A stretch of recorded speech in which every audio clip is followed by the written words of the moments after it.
Friends, आज हम discuss करने जा रहे हैं आपके साथ आश्रम व्यवस्था। प्राचीन काल में आश्रम व्यवस्था का बहुत इस्टेब्लिश्ड इंस्टीट्यूशन था।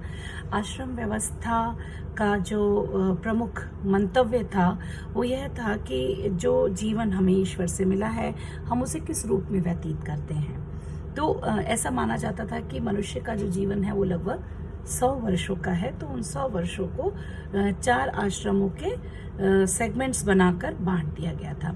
जैसे पहला जो आश्रम था वो था ब्रह्मचर्य आश्रम।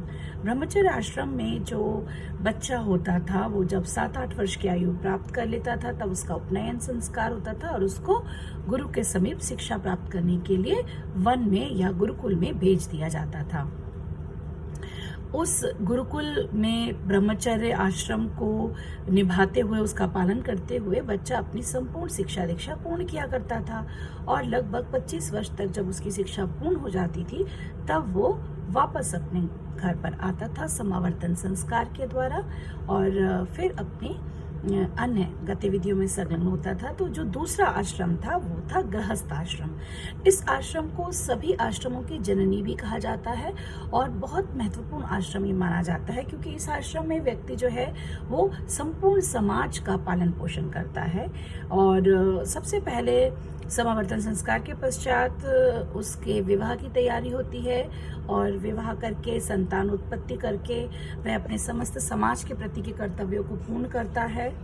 साधु सन्यासियों का भरण पोषण, ब्रह्मचारियों का भरण पोषण और जो भी भिक्षा लेने घर आता है उन सभी का, माता पिता का भरण पोषण, अपने बच्चों को पढ़ाना लिखाना, ये समस्त कार्य गृहस्थ आश्रम का प्रमुख हिस्सा थे। वो यज्ञ इत्यादि भी किया करते थे और अपने गृहस्थ के सभी कर्तव्यों को पूर्ण किया करते थे, सभी चीजें उनको निभानी होती थी।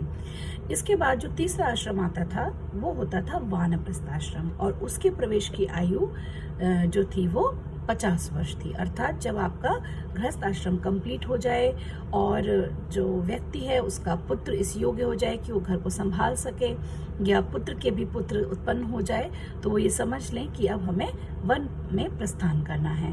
तो वानप्रस्थ आश्रम की आयु 50 वर्ष थी और वानप्रस्थ आश्रम में मनुष्य अपना घर त्याग कर देता था, पत्नी को अपने साथ ले जा सकता था और अपना जीवन यापन वन में घूम घूम कर ही किया करता था। जो चौथा आश्रम था वो भी बहुत इम्पोर्टेंट आश्रम था जिसे हम संन्यास आश्रम के नाम से जानते हैं।